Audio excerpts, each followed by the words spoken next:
Hey guys, Palsteron here. And today let's talk about how I made my first 100 divines in 3.20.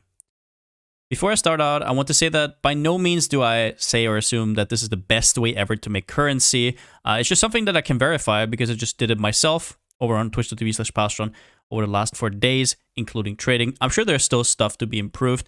I'm sure there's stuff to be added once you have a stronger build and you can make your maps even harder. But for now, this is what I got. I also want to add that I had no help from any guildmates or a trader who sold stuff for me, and I don't play in a team, so this was completely solo, and most things have been sold also on stream. I will link the VOD to that down in the description. Okay, with that out of the way, let's talk about the strategy. So my league start basically went the following. I tried out essences because I saw that the rares were a lot easier. And when I did essences and I had some of these 7-8 essence mobs, I just got completely obliterated. Now, this would be a different story now. Now I'm a little bit more geared, but obviously at the start, that is pretty rough. So what I did is I basically avoided essences completely. I also avoided metamorphs. I kind of tried them out for a bit, but they didn't seem that good because catalyst prices were completely down in the gutter. So what I did is I focused more on raw currency as well as beyond, because tainted fusings and tainted chromatic orbs, once a lot of people that maybe didn't read the patch notes figured out just how crazy that is, the prices just spiked immensely. But I will talk about that in specifics once we get to Beyond, because it's very dependent on the current economy, how much tainted fusings are worth, how much tainted chromatics are worth, and even the small currency. That being said, some of the things that we're going to talk about, like Beyond the Delirium, you need at least a little bit of gear to do, because the mobs can get a little bit tanky, can get a little bit rough, especially like the Beyond bosses and stuff like that. So you don't want to do it right from the get-go,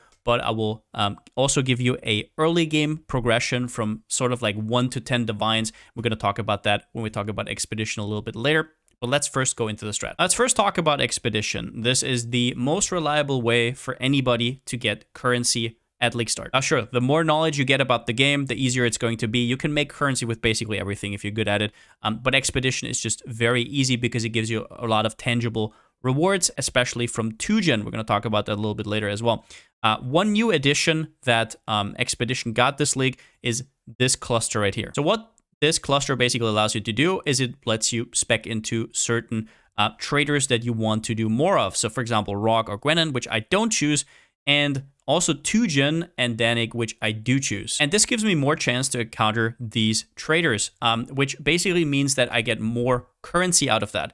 Because these are the most rewarding ones, they also drop the best currency. And sure, you're still going to encounter Gwenin or Rog sometimes, but 2gen and Danik don't come up that often. They don't have the same weighting as Gwenin or Rog, so now you're getting them a lot more, and it is very, very noticeable. As for what to go for from the traders with your burial medallions, you don't want to sell these, you want to use them.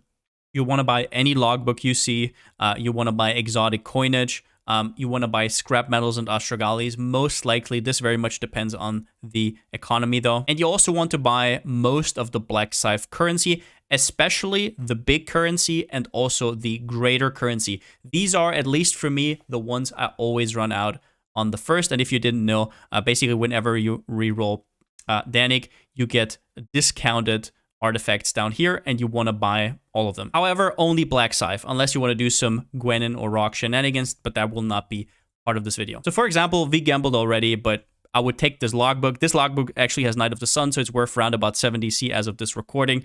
And then also take the coinages, which I think are like 5 chaos or something right now.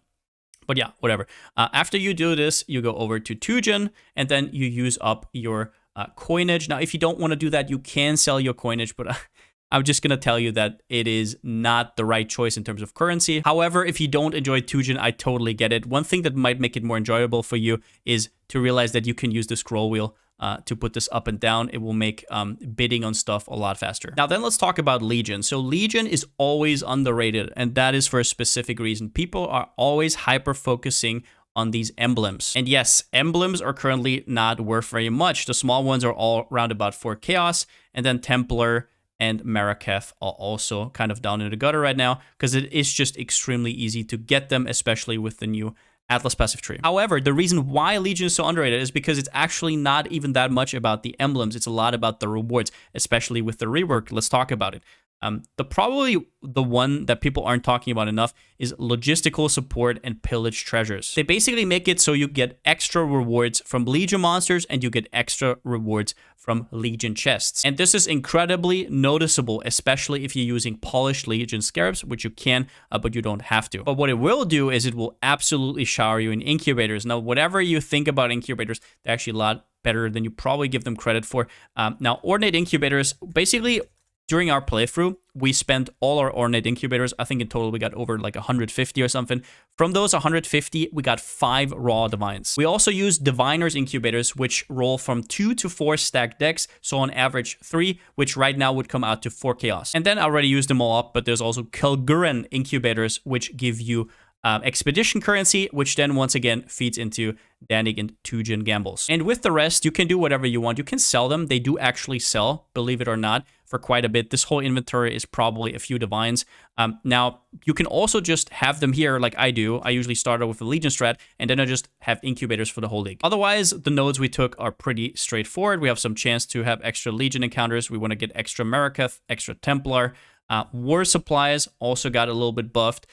Now, Legion chests released from stasis in your maps release other monsters with 100% increased range. I want to point this out. This actually makes it a lot easier for builds who usually can't clear a Legion to clear a Legion. It is actually huge. As well as that, we down here have Chains of Command, which is insane. But then we have this here, which gives you extra duration and also protracted battle, which especially at League Start is super important in order for you to have enough time to clear everything. It also makes it so stasis mobs take 50% more damage, which is very important, especially against tanky rares. I want to point this out though. If you're already super geared, you can definitely cut this because you could be missing one mob somewhere and then it just like is kind of a hindrance. And on the note of not caring about emblems that much, the Legion and generals don't really do much other than give you splinters, and they're not worth that much. So you don't really want generals. They also make it more annoying to break everything 3 because they're actually quite tanky. So I personally opted not to go for face off, but every other Legion node is incredible.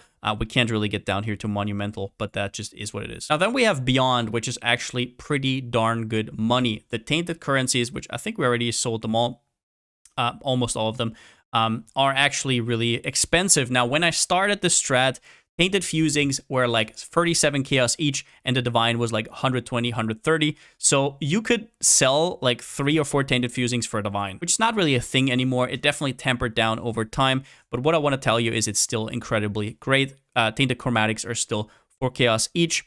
And the Jewelers are 2 chaos each, and even the small currencies, almost all of them sell for 1 chaos. I will say that I didn't find a single teardrop in my runs, although I did find like 10 to 15 tainted mythic orbs. A lot of people are getting baited by the Beyond here, which costs 5 chaos, which you definitely don't want to take. What you want to do is you want to buy these sextants. Not only can you get them much, much cheaper, I think in bulk you're going to pay around about 10 to 12 chaos. This is maybe a little bit of price fixing, but it's going to be around about 10 to 12 chaos, which means per map you actually only pay 3 chaos. And on top of that, this also gives you 25% increased Beyond Demon pack size, which gets you even more tainted currency because of our passive tree right here. So what they basically did is these small nodes used to give you, I think, 5% increased tainted currency drop.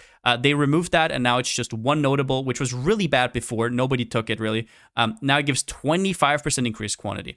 And on top of that, they added the small nodes here, which give you extra merging radius, giving you even more Beyond Demons overall. Now, this here you can take if you want to get more XP.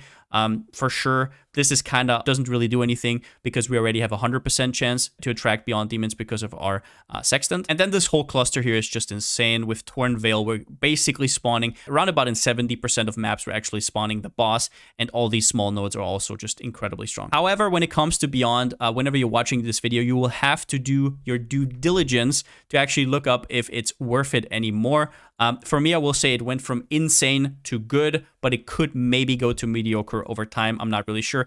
Either way, if you're leveling and you want to get a lot of XP, it's incredible. You can get these free nodes on top, and you're just going to pop off. It's also not like we're spending that many points, especially in contrast to some of the other league mechanics. We're spending like these 6 points here and these points here, and that's basically it. And it's also just really, really fun having double the amount of monsters in your map, but that is maybe the one point where you can think about it yourself, this might get weaker over time. And at the end, let's talk about Deli, because Deli got a lot of extra juice this patch. And the biggest one is up here, Imagined Pursuits. And this node is just absolutely insane. So I want to call out the small nodes before. Delirious monsters provide increased reward progression. So think about the rewards that you get during the map. We're going to talk about it a little bit later once I do a showcase.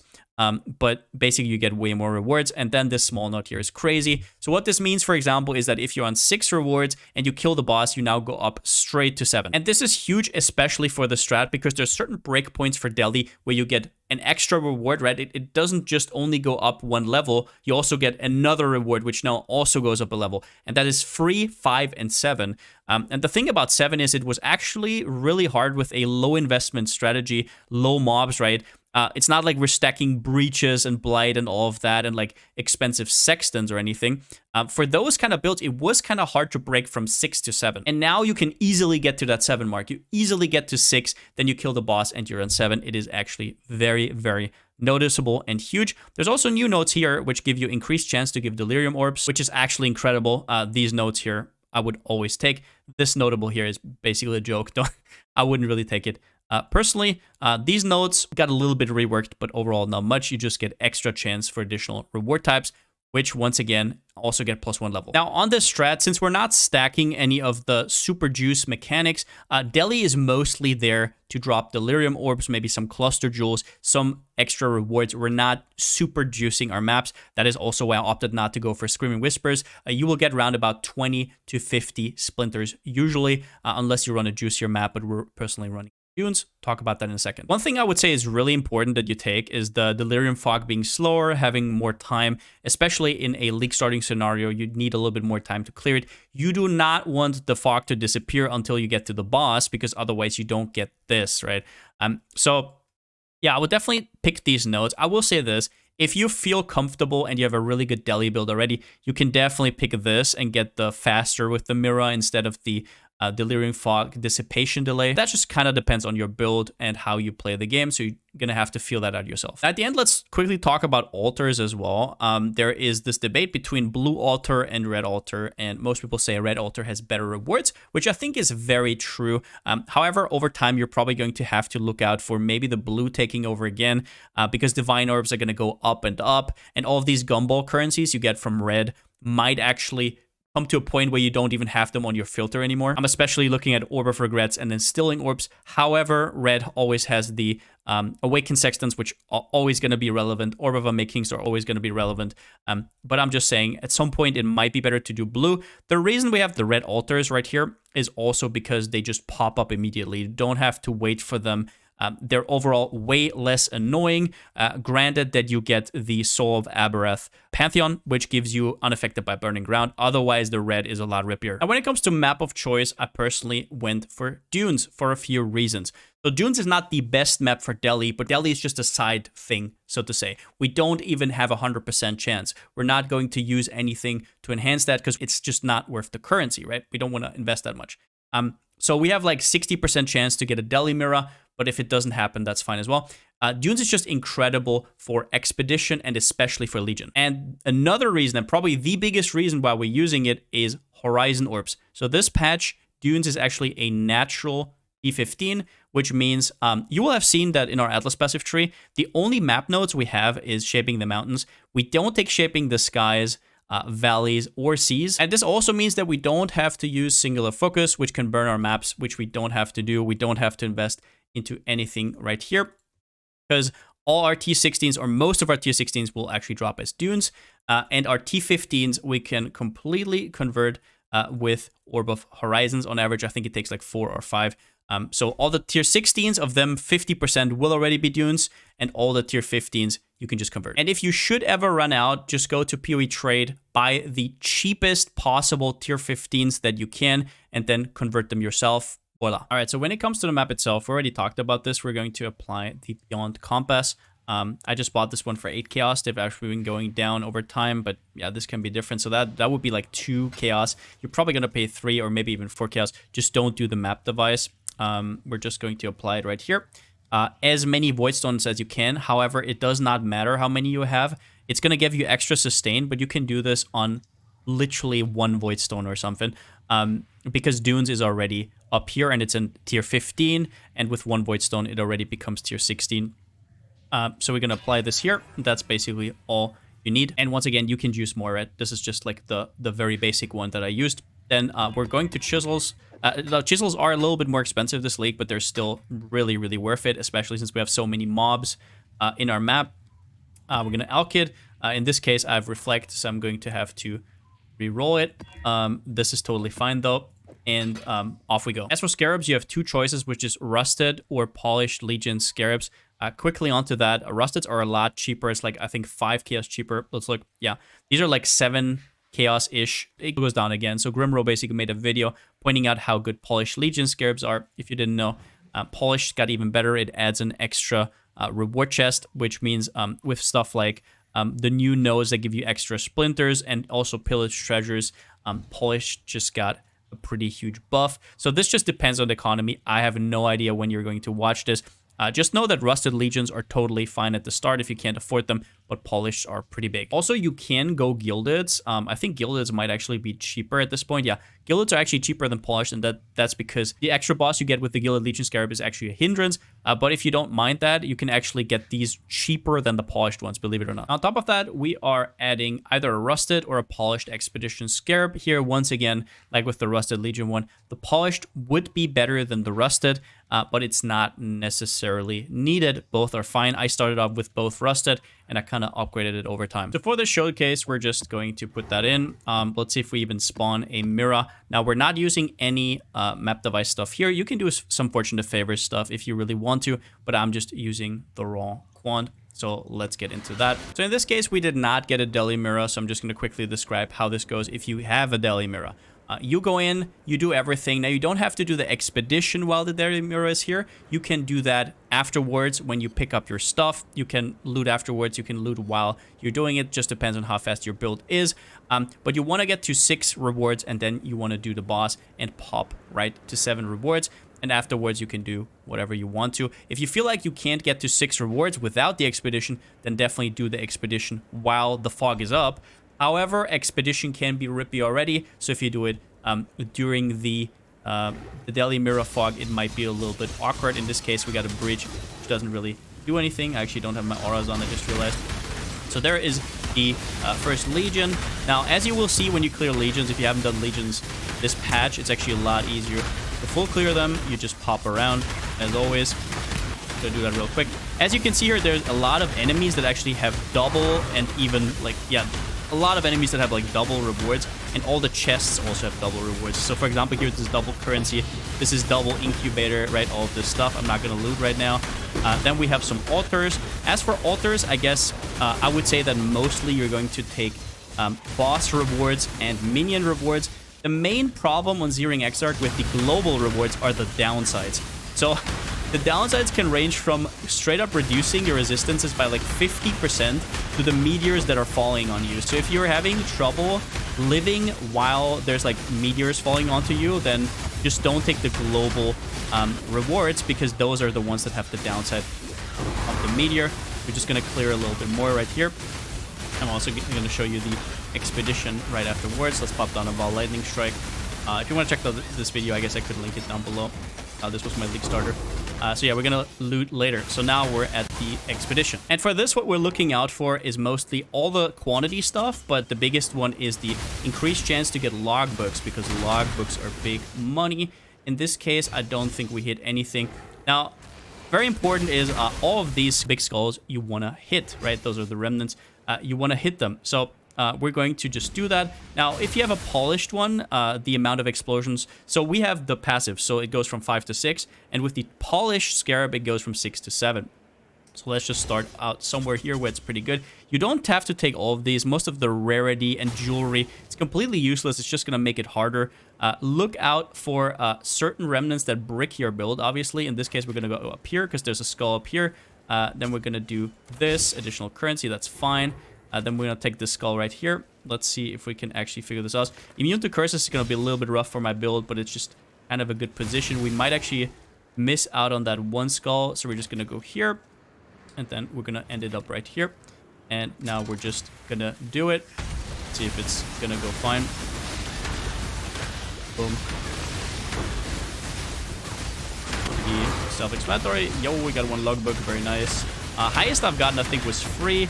But don't get discouraged. It's very RNG dependent. Like, sometimes you don't get a logbook for, like, I don't know, 10 maps, and then all of a sudden it, like, rains logbooks. I don't know exactly what's going on there. Probably just RNG. It also very much depends on how many of those mobs you break free. Because these skulls, right? I think I missed one right here. I'm actually going to die here. Am I? Yeah, I'm actually going to die. These skulls right here, they are actually the only things that can drop you logbooks whatsoever. The chests can't drop you logbooks. Nothing can really drop you logbooks. As for League Mechanic, that's going to be in another video. If you want to do it, do it. I'm going to wait for it until I have a build that's better suited towards it. Let's see if this time I'm not going to die, but I think we're already done, so yeah. Also, you drop quite a bit of, obviously, the League Mechanic coins, right? And as we already talked about, you get quite a lot of exotic coinages and also the currency from Danik, which is Pearl Medallions, right? So, some tainted currency as well. If you get Delhi, you'll almost always spawn the boss, I will say that. If you don't hit Delhi, it's probably like a 50-50. I think in this case, we're not going to spawn the boss. But I'm sure you've fought a Beyond Demon before. Then we go to the boss. Now, usually, this would give you another Delirium step. We're just going to clear him. And yeah, that's basically the map. As you can see with the Dunes layout, no matter where your Legion is, it's going to be very juicy. Same with Expedition. If you're like in hallways and stuff, Expedition can be super weird and very unrewarding. But that's overall why I chose Dunes. As I said, it's not really about the splinters, so the Delhi Mirror spawning here and not really going that far isn't that big of a deal. And then at the end, I want to talk quickly about if you're still intimidated with Delhi, still intimidated with Beyond, how you start out the League. You maybe don't have all your passive points, so you can't travel around the tree that much. The way I would do it is definitely right off the gates, get extra chance for Expedition encounter. This is going to be huge, so these will be your first points, then you go up.